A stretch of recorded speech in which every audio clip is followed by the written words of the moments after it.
Assalamualaikum warahmatullahi wabarakatuh. Perkenalkan, nama saya Nabil Rajendra Hieksa dari kelompok B3 dengan NIM G00247174. Sini saya akan membuat video laporan praktikum anatomi blok 2.3. Baik, langsung saja.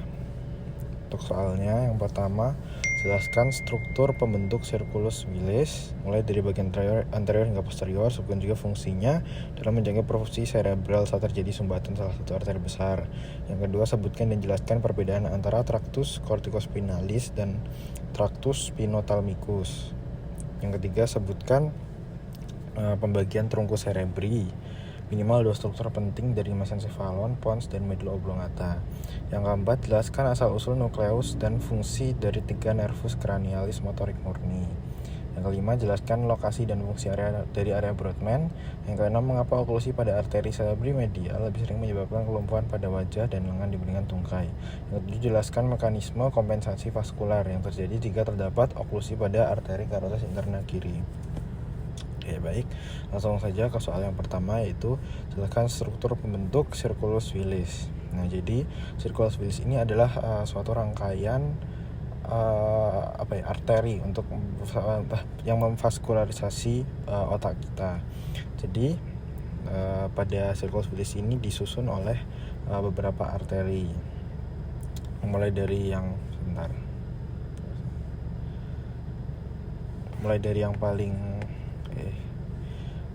paling bawah. Itu ada dari arteri vertebralis terlebih dahulu. Kemudian dari arteri vertebralis nanti dia akan bersatu menjadi arteri basilaris. Kemudian nanti dia akan menjadi arteri cerebri posterior. Kemudian untuk vaskularisasi bagian anterior dan media, nanti dia awalnya dari arteri karoti internal, kemudian nanti bercabang menjadi arteri cerebri media dan juga cerebri anterior. Nah, di antara kedua arteri cerebri anterior ini ada dextra sinistra, nanti dia dihubungkan oleh arteri communicans anterior.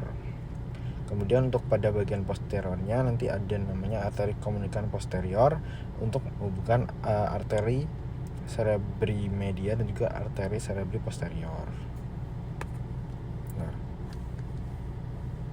Oke. Jadi fungsinya kenapa mereka ini saling dihubungkan itu adalah karena untuk sebagai kolateral apabila salah satunya terjadi sumbatan gitu. Baik, lanjut ke soal kedua, sebutkan dan jelaskan perbedaan antara tractus corticospinalis dan tractus spinothalmicus. Nah, yang pertama ada tractus corticospinalis.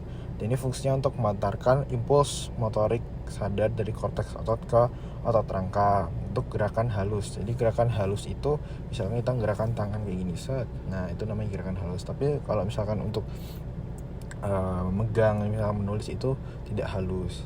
Kemudian dia ini mulainya dari korteks motorik primer atau area Brodmann 4 di gyrus presentalis. Selanjutnya tractus spinothalamic, dia mengantarkan informasi sensorik dari tubuh ke otak, berarti dari perifer ke pusat, khususnya untuk rasa nyeri, suhu, dan sentuhan kasar dan tekanan ringan. Jadi nanti impulsnya masuk dari neuron sensorik primer terus ke corpus sel di ganglion spinal dorsal dan akson masuk ke cornum posterior medulla spinalis. Oke, selanjutnya untuk soal nomor 3, sebutkan pembagian trunkus cerebri. Nah, jadi trunkus cerebri ini nanti dibagi menjadi 3 bagian lah. Yang pertama ada mesencephalon, kemudian pons, dan juga medulla oblongata. Oke, yang pertama untuk mesencephalon. Jadi di sini adalah suatu struktur yang berbentuk Mickey Mouse ini ya. Ini namanya mesencephalon. Jadi ada beberapa bagian penting dari mesencephalon ini. Yang pertama itu ada tegmentum. Jadi dia letaknya di bagian ventral dari otak tengah. Jadi di belakang basis peduncle cerebri. Kemudian di sini bisa dilihat pada bagian telinga, seperti telinga Mickey Mouse itu namanya crus cerebri. Kemudian pada bagian bawahnya yang lebih gelap itu namanya substantia nigra. Terus kemudian ada yang namanya tectum. Tectum itu kayak bagian dagunya dari Mickey Mouse ini. Dia letaknya dari dorsal dari mesencephalon. Dia mengandung 4 benjolan disebut coliculi. Ada superior coliculi dan juga inferior coliculi. Jadi fungsinya juga beda. Yang superior itu untuk mengatur refleks visual, kalau yang inferior itu refleks pendengaran. Kemudian tadi yang sudah saya sebutkan juga crus cerebri, dia mengandung serabut tractus corticospinalis, corticopontine dan corticobulbar. Itu jalur motorik descendant ya tadi kan, yang corticospinal itu untuk motorik. Jadi dia dari atas ke bawah gitu. Oke. Sudah, selanjutnya ke pons. Oke, jadi di pons ini ada beberapa bagian juga. Yang pertama ada basis pontis. Nah, basis pontis ini yang kelihatan cembung itu. Jadi dia nanti ada banyak serabut melintang atau serabut yang transversal. Terus kemudian bagian tengahnya itu ada sulcus basilaris. Jadi tadi udah aku sebutin juga yang buat circulus wilisi ada arteri basilaris. Jadi dia ini sulcus basilarisnya adalah tempat dari arteri basilaris, di mana dia adalah penggabungan dari arteri vertebralis. Kemudian ada tegmentum pontis. Jadi komponen utamanya ada nukleus saraf kranial, di mana situ ada saraf nervus 5, 6, 7 dan juga 8. Nah, di pons ini juga nanti dia akan dia salah satunya akan menjadi tempat keluar dari nervus 5, yaitu brachium pontis, di mana nanti di bagian sini akan terlihat seperti lengan, namanya brachium pontis gitu.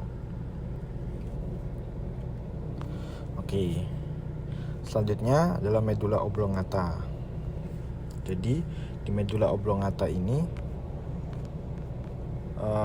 permukaan anterior dibagi menjadi permukaan anterior sama permukaan posterior. Di permukaan anterior itu ada yang namanya piramid medulla. Dia itu 2 tonjolan manjang, dia mengandung tractus corticospinalis ya tadi, jalur motorik yang dari atas ke bawah. Kemudian ada decussatio pyramidum, jadi persilangan serabut motorik di bagian bawah piramid. Ini termasuk dalam tractus corticospinal juga.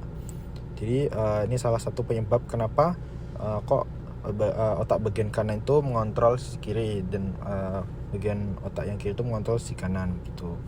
Kemudian ada olivary body, dia di tonjolan lateral dari piramid, isinya adalah nukleus olivarius inferior. Dia fungsinya buat koordinasi motorik. Kemudian untuk permukaan posteriornya ada fasciculus gracilis dan cuneatus. Jadi ini jalur sensorik yang membawa informasi dari tubuh ke otak. Jadi kan ada yang dari otak ke tubuh, ini yang sensorik, jadi dari tubuh ke otak betul.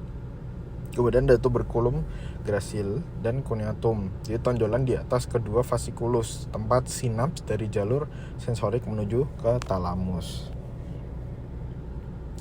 Oke, selanjutnya jelaskan asal usul, nukleus dan fungsi dari 3 nervus kranial motorik murni. Oke, jadi asal usul ini mungkin lebih ke tempat keluarnya ya. Jadi kalau yang pertama itu ada nervus oculomotor atau nervus ke-3. Jadi tempat keluarnya nervus 3 itu ada di fossa interpeduncularis. Di mana tadi tuh sebenarnya ada juga di bagian mesencephalon itu, bagian atas kepala Mickey Mouse itu ada yang namanya fossa interpeduncularis.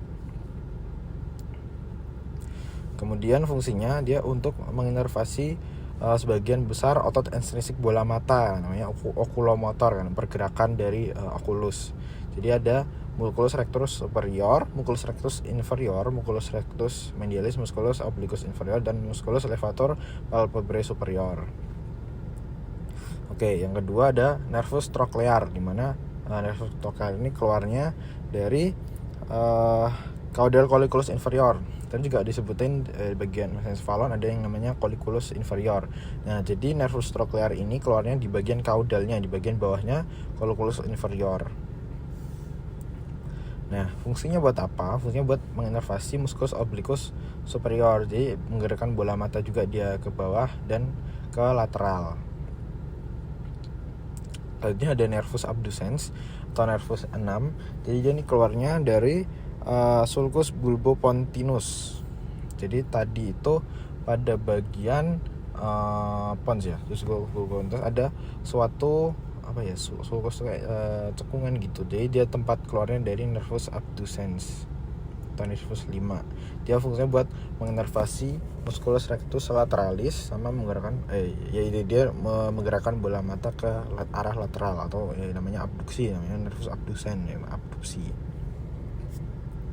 Oke, selanjutnya jelaskan lokasi dan fungsi dari area Brodmann. Oke, jadi area Brodmann ini adalah suatu daerah di otak yang mengontrol suatu fungsi spesifik. Nah, jadi ini area Brodmann itu sebenarnya ada 50, tapi yang dipelajari hanya beberapa. Misalkan contoh tadi sudah aku sebutkan area Brodmann 4. Dia tuh fungsinya buat area motorik primer dan letaknya di gyrus presentalis. Maksudnya gyrus presentalis itu dia sebelum gyrusnya tuh terletak sebelum sulcus centralis. Nah, namanya gyrus presentalis. Nah, sulcus presentalis itu yang ini. Nah, kemudian yang kedua ada area Brodmann 6. Jadi depannya dari area Brodmann 4 ya, area motorik sekunder. Kemudian ada area Brodmann 1, 2 dan 3 itu area sensorik primer. Jadi dia letaknya di gyrus postcentralis. Berarti dia letaknya setelah sulcus centralis. Kemudian ada area Brodmann 43, yaitu fungsinya buat area gustatorik. Dia buat fungsi untuk menelan. Kemudian area Brodmann 44 dan 45, dia area bicara motorik atau nama lainnya area Broca. Kemudian area 39, 40 dan 22 itu fungsinya untuk area bicara sensorik atau nama lainnya area Wernicke. Kemudian area Brodmann 41, 42 itu untuk area auditori primer. Dan kemudian area Brodmann 22 untuk area auditori sekunder, dan area Brodmann 17 untuk visual primer, 18-19 buat visual sekunder. Nah, jadi untuk yang area visual primer ini dia letaknya khusus di visura calcarina. Dan dia tuh emang fungsinya buat area visual primer gitu. Oke, selanjutnya mengapa oklusi pada arteri cerebri-media lebih sering menyebabkan kelumpuhan pada wajah dan lengan dibandingkan tungkai? Oke, jadi yang pertama itu ada distribusi vaskular darah otak. Jadi kenapa? Karena arteri cerebri-media itu adalah cabang terbesar dari arteri karotis interna.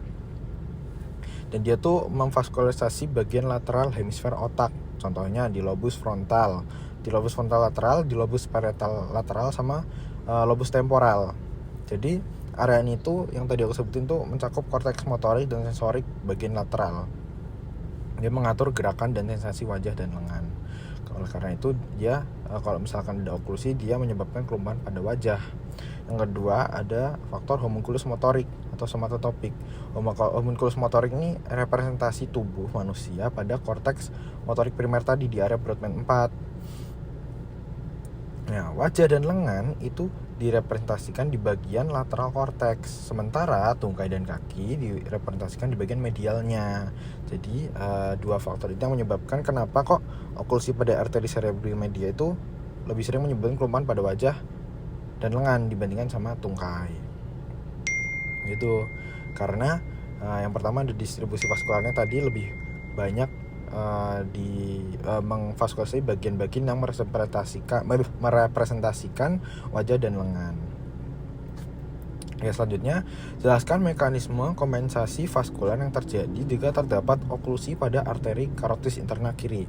Oke, jadi ini masih berhubungan dengan soal nomor 1 tadi, di mana ada arteri circulus wilisi. Kalau misalkan salah satu arterinya itu ada oklusi, di mana contohnya ini arteri karotis interna kiri, sebagai bagian sini arteri karotis interna kiri, maka berarti yang bakal kena dampaknya itu kan arteri dari percabangannya, yaitu arteri cerebri media yang arteri cerebri media, kemudian arteri cerebri anterior yang sinistra. ada yang kiri kan. Nah, kompensasinya gimana? Nah, kompensasinya kan ini saling menghubungkan kan, ada arteri komunikans anterior, ada arteri komunikans posterior. Maka dari darah-darah yang tersumbat ini, yang akan terpengaruh oleh tersumbatnya arteri internal cortis ini, dia bakal dapat suplai darah dari arteri-arteri sebelahnya. Jadi misalkan nih tersumbat, berarti kan masih ada arteri karotis internal yang bercabang menjadi arteri cerebri anterior dextra dan juga arteri cerebri media dextra. Dan juga masih ada yang dari belakang itu ada arteri cerebri posterior dextra sinistra. Nah, mereka ini kan dihubungkan sama arteri komunikans kan. Ada yang dihubungkan oleh arteri komunikans anterior dan posterior. Nah, nanti darahnya kan nanti yang tersumbat arteri komunikans arteri cerebri yang sinistra, dimana nanti dia dihubungkan oleh arteri komunikans anterior. Dia dihubungkan sama arteri cerebri anterior dextra. Jadi dia nanti bisa mendapat suplai darah dari arteri cerebri anterior dextra melewati arteri komunikans anterior. Sementara arteri cerebri yang arteri cerebri media sinistra dia itu akan dapat suplai darah dari arteri komunikans posterior, di mana dia nanti terhubung sama arteri cerebri posterior. Nah, begitulah kompensasi vaskular yang terjadi jika terdapat oklusi pada arteri karotis internal kiri melalui sirkulus bilisi ini. Dia akan saling mensupport lah gitu. Oke, sekian laporan praktikum blok 2.3. Terima kasih. Wassalamualaikum warahmatullahi wabarakatuh.